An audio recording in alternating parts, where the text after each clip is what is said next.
Hi, I'm Nathan Cruz and welcome to the first Christmas edition of Inside the Toy Room.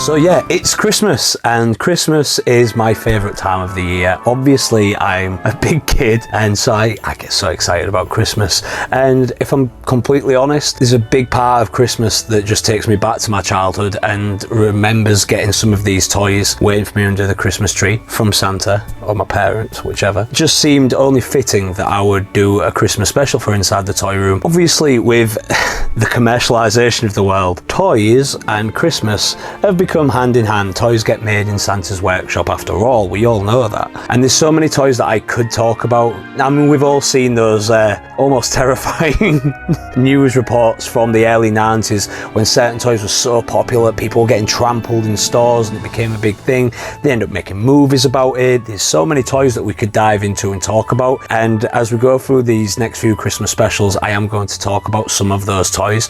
But to begin with, I wanted to talk about something a little niche.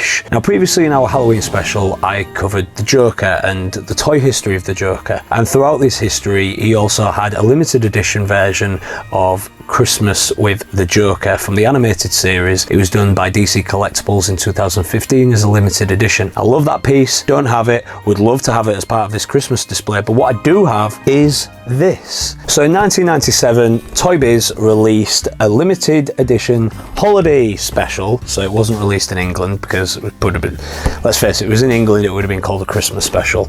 But a holiday special, and it was exclusive to Toys R Us in the United States, although apparently some of these still ended up in different stores. And it's from one of my favourite toy collections from the 1990s, and that would be the Spiderman animated series. The box that I've got here, I love the artwork. I always cover Toy Biz's artwork, and I think it's so good. How they've tied the purple and then into this Christmas theme, I think is awesome. But we have Spider-Man and Mary Jane. We have an exclusive holiday magnet. I want to take this out and stick it on our fridge. When I saw this, it came up on eBay. Like, I was just looking for Spider-Man. I was actually looking for a Hobgoblin, and then this showed up randomly, and I was like, actually, I really want this as to go into the toy room at Christmas, put under the little Christmas tree. Well, I've got various other, I mean, look at this. We have Batman with a Santa hat on and he guides the presents. Sylvester, I've got a lot of Looney Tunes stuff here. I'm a big Warner Brothers fan. This is a complete side note. This has nothing to do with this, but Warner Brothers and Christmas, they've always been something. And maybe because I remember watching the Sylvester and Tweety Christmas episodes or the Pinky and the Brain Christmas episodes as a kid. So this is why this tree is predominantly Warner Brothers, who own DC. Back to Marvel and Toy Biz and this amazing holiday special. First of all, Spider-Man in his Santa hat and Santa belt. He comes with Santa boots, black Santa boots.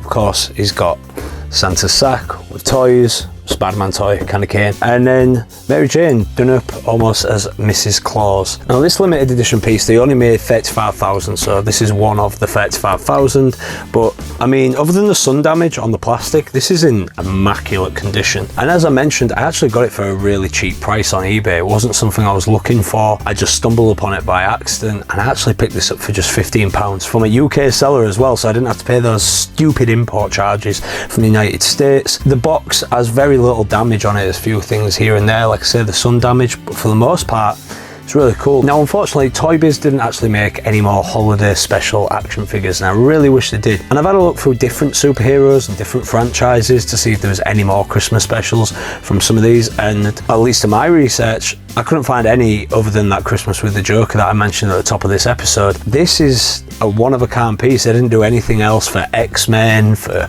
the Hulk, Ghost Rider, Iron Man. This was just Spider-Man. And it was 1997, so it was coming to the point where the animated series was coming to a close, and I think they was moving into a different area with Spider-Man action figures. For what this is, it's such a cool little niche thing. It will only be displayed in this toy room at Christmas because I can't display this at the rest of the year. It would seem wrong. But that gives me a bit of excitement at Christmas when I'm getting the Christmas decorations out and I get this Christmas toy out. Let's just go into the toy room. Now, we recently did a tour of the toy room, and if you haven't checked that episode out, you can click on it just after this episode. It was our previous episode, quite a lengthy one, but there's a lot of toys in here to talk about. Yeah, it was time for me to deck the halls in here. I wanted multicolored lights because every toy store in the 1990s and early 2000s had multicolored lights. If I had the space, I'd have those moving elves that you'd see in shop windows that don't seem to exist anymore.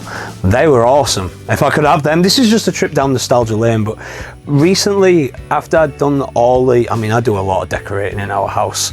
I mean, you can, if you want to, you can go right back through our channel to our earliest episodes where I was just doing the Christmas decorations of our house, if that's something you're into and want some inspiration. And of course this has expanded, and I wanted to do something for the toy room, and I just recently have found myself just coming in here on evenings with these lights on and looking at, and I feel 7 years old again. I absolutely love it. It gets me away from the stresses of adult life, and I've said that about my toy room before, but more so than anything at Christmas, there's just so much joy here. And like I said, there's some of these toys that I vividly remember running downstairs on Christmas Day, waiting for my dad to wake up, and then when he'd finally bumble out of bed, rip open the presents, and I mean, case in point, the 1997 Batmobile. I remember getting this on Christmas in 1997, shortly after the film had been released that summer. I was so excited. I was even more excited when I got the video of it.